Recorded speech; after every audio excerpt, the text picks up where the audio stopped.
Perfumada noche a mi tía Aide para que nunca se muera. Uno de esos cuentos aguafuertes del gran Haroldo Conti. La vida de un hombre es un miserable borrador, un puñadito de tristezas que cabe en unas cuantas líneas. Parece Dolina, ¿no? La vida de un hombre es un miserable borrador, un puñadito de tristezas que cabe en unas cuantas líneas. Pero a veces, así como hay años enteros de una larga y espesa oscuridad, un minuto de la vida de un hombre es una luz deslumbrante. El señor Pellice tuvo ese minuto y esa luz. Ya pinta para un cuento hermoso. Sí. Volvemos atrás. Perfumada noche, Conti. La vida de un hombre es un miserable borrador, un puñadito de tristezas que cabe en unas cuantas líneas. Pero a veces, así como hay años enteros de una larga y espesa oscuridad, un minuto de la vida de un hombre es una luz deslumbrante. El señor Pellice tuvo ese minuto y esa luz.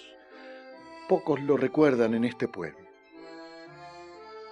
Algunos, los más concisos, piensan que murió realmente de vejeces. La muerte es, según, como la vida.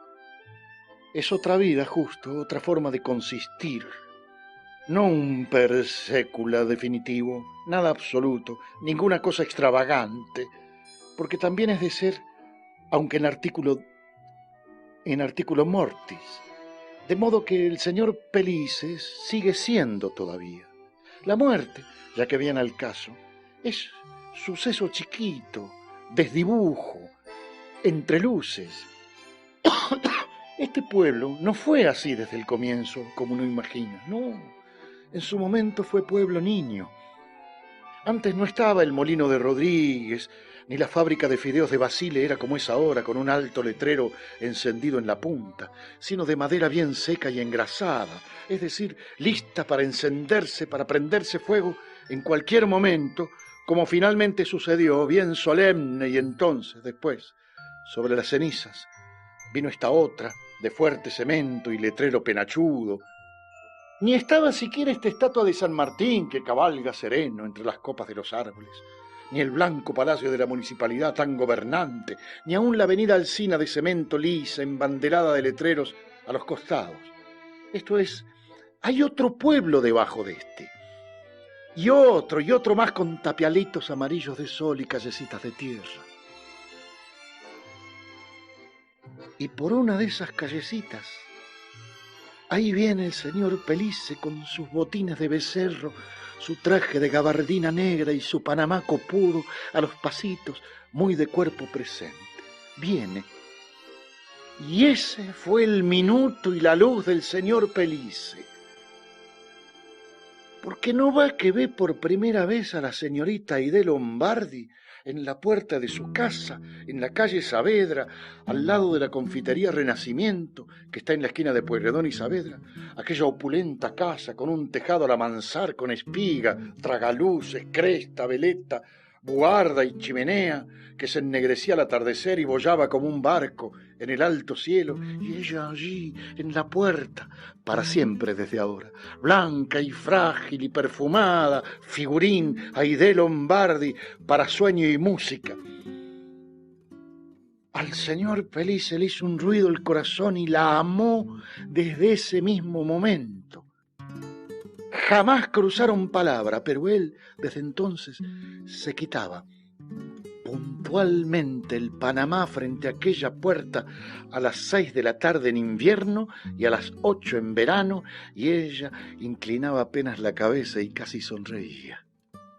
Para el señor Pellice fue el momento brillante de su vida, lo cual es bastante textual porque, como se sabe, el señor Pellice era el cohetero más reputado de la zona.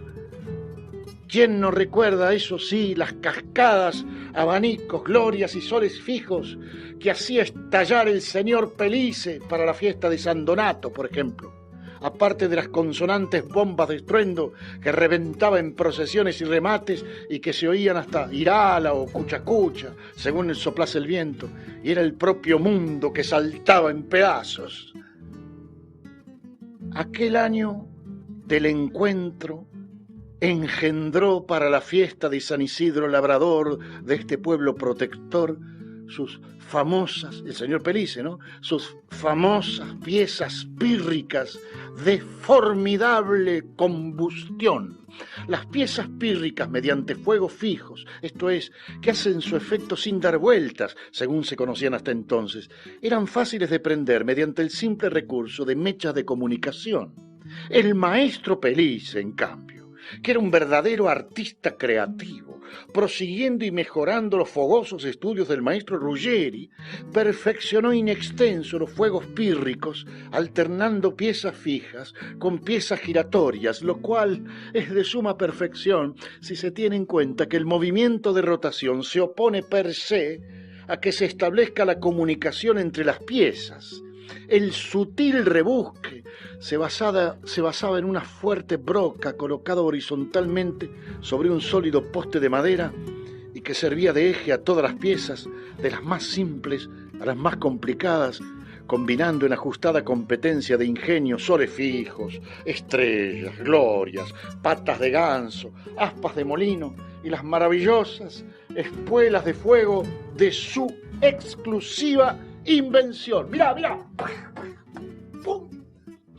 Inspirado por la alada figura de la señorita Aidé, el señor Pellice llegó incluso a fabricar aquella atronadora pieza en espiral compuesta de fuegos giratorios y de una hilera de lanzas que suben circularmente y forman, cuando la pieza gira, una espiral de fuego de enorme pasmo y majestuoso incendio que disparó para la noche del 9 de julio de 1935, el señor Pellice, enamorado.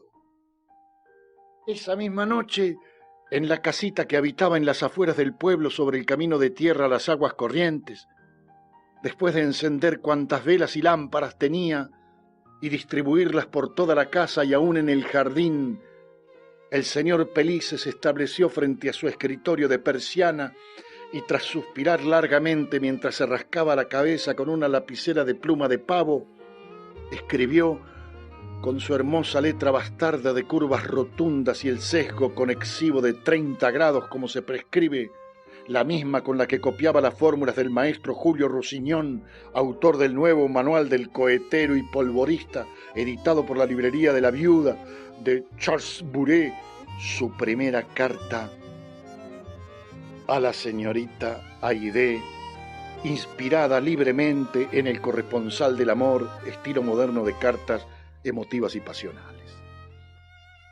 Como, según las apariencias, sobrepasaba en varios años a la señorita Aidé, le pareció atinente utilizar como modelo de carta de un viudo pidiendo relaciones a una soltera, aunque él, con propiedad, no fuese viudo de mujer, sino más bien viudo de costumbre. Releyó un par de veces la carta a la luz de la lámpara de aceite de tubo alto y luz espesa, que era su preferida y que cuando se adormecía lo despertaba con breves y susurrantes chisporroteos de la mecha, como si chamullara.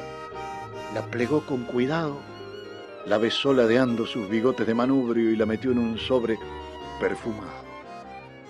A esa carta nocturna siguieron otras muchas, puntualmente una por semana.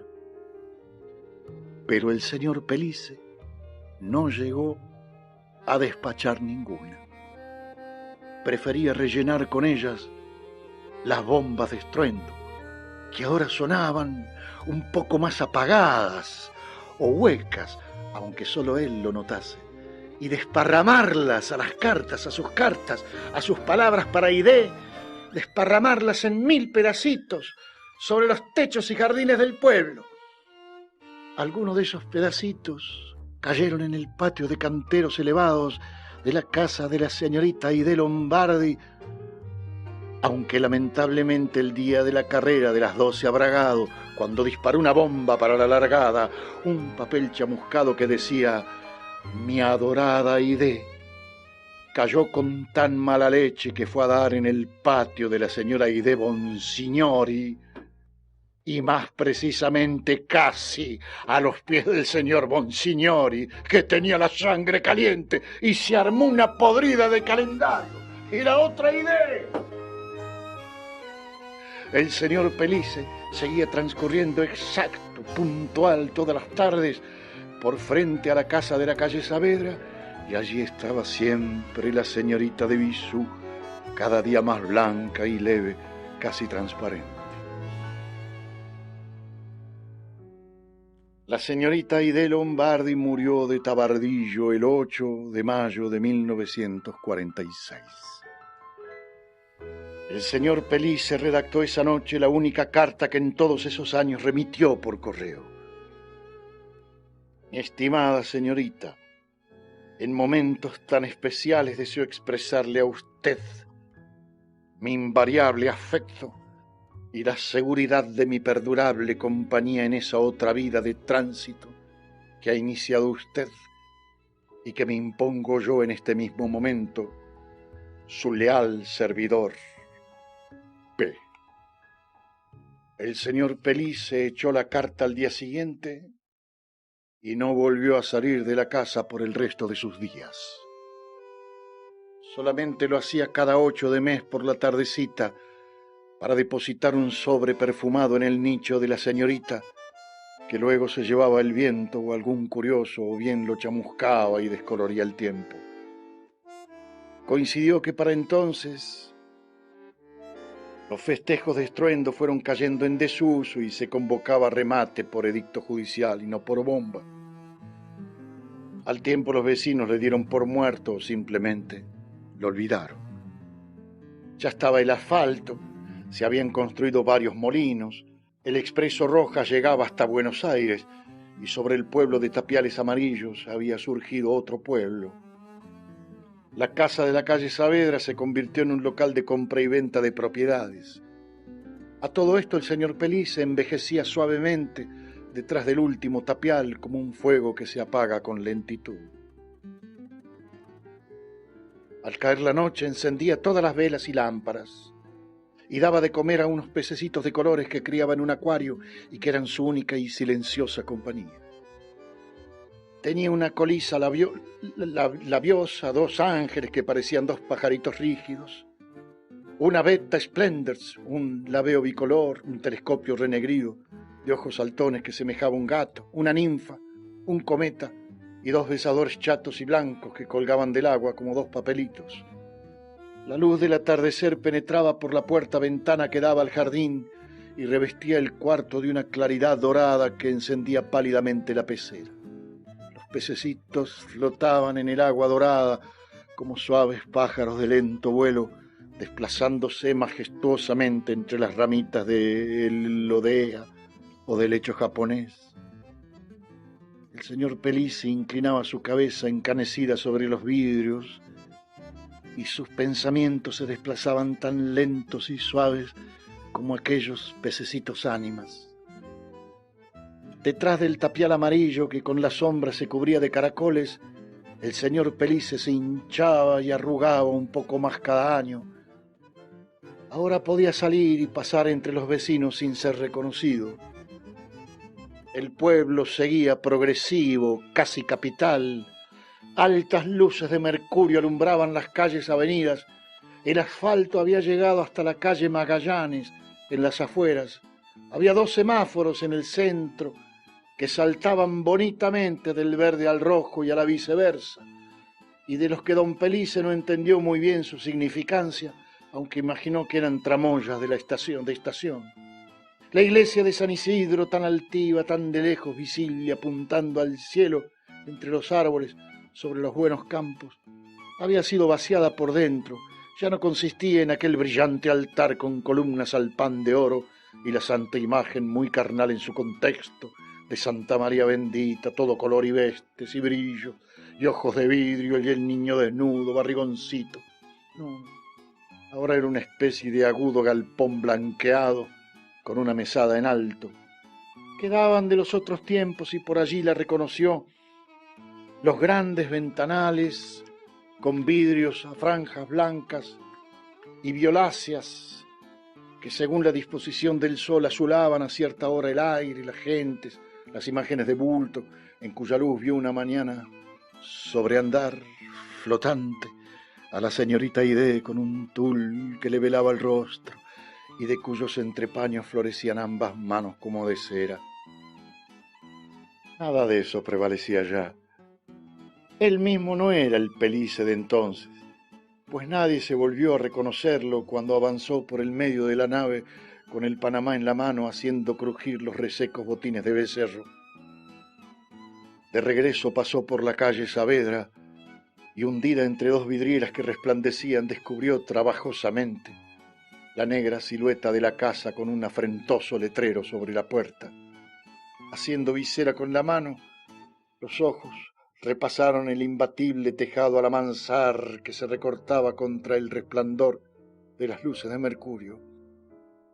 Esa noche escribió una larga carta a la señorita Aide, dándole cuenta de los adelantos habidos y de las altas y frías luces que hubiesen quitado brillo aún a las cascadas de 4 brazos, de 11 metros de alto, con 20, 16, 12, 8 cartuchos detonantes, respectivamente, más otros 4 en el extremo superior del palo que construyó para el sequicentenario que fue su más colosal de facto.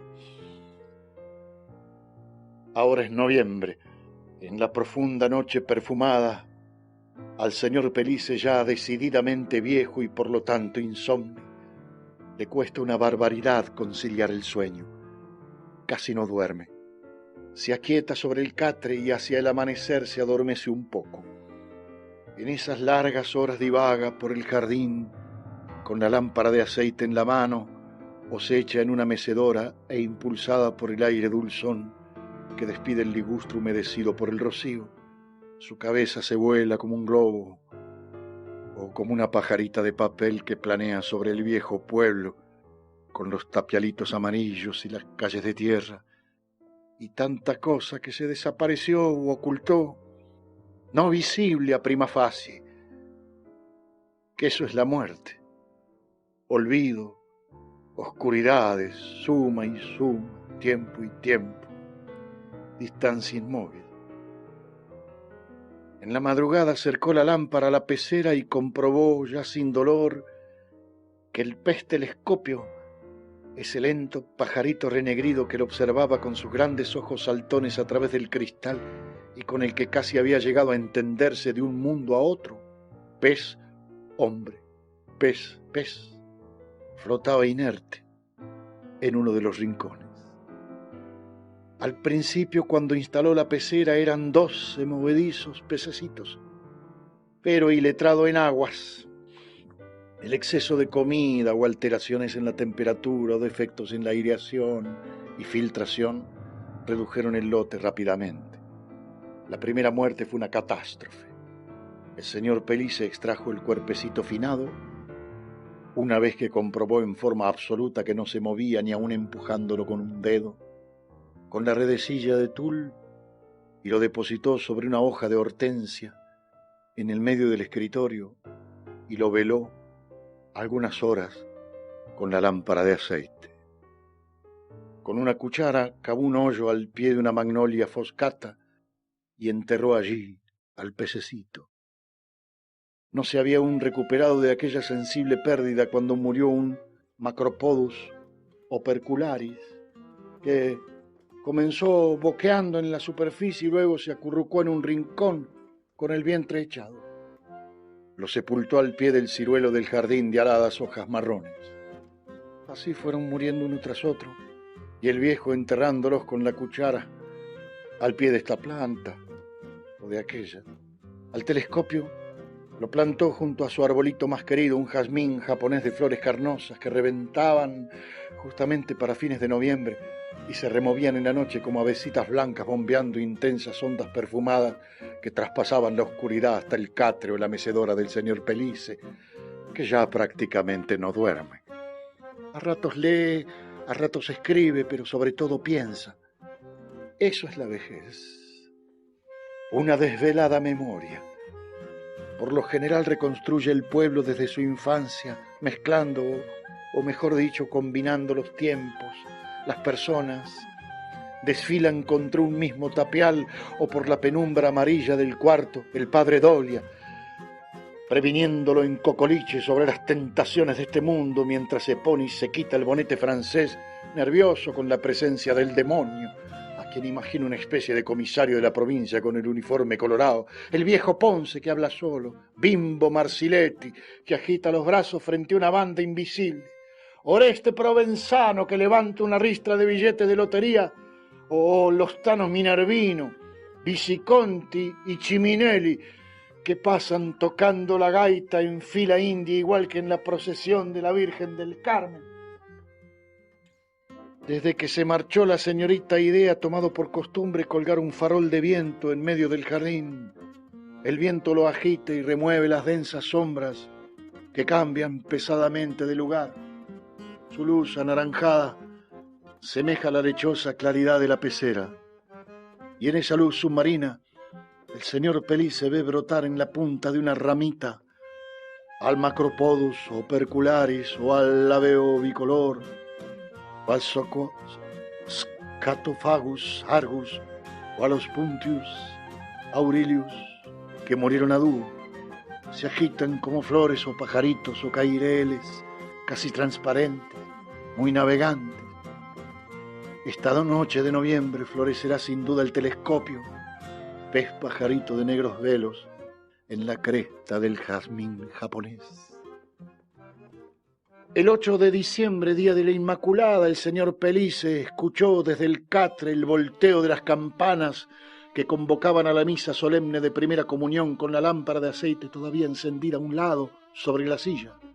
Pensó en la Virgen de cemento que erigieron las hijas de María en el atrio de la iglesia y que viera la última vez con el rostro y las manos pintadas de color carne, y en las hileras de chicos con brazaletes y túnicas que atravesaban la plaza y estarían ingresando en este mismo momento por la puerta puntiaguda a través de la cual se alcanzaba a velar el altar colmado de luces. Pero su hinchado cuerpo no obedeció al impulso. Tenía los brazos adormecidos y las piernas embaradas. Recién a la tardecita, arrastrándose por el piso, pudo dar de comer a los pececitos.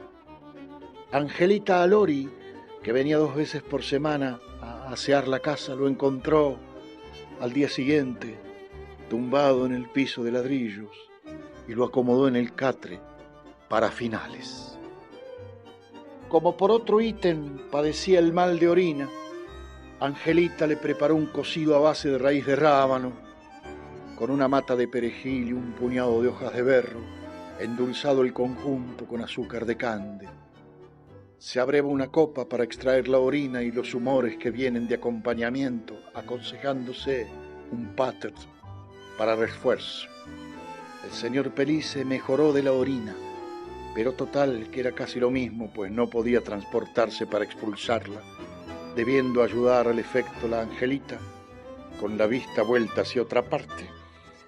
El 8 de enero puntual, el señor Pellice emprendió su tránsito con el traje de gabardina, el sombrero panamá y los botines de becerro, a la hora justa en que los pececitos se brotaban en las ramas.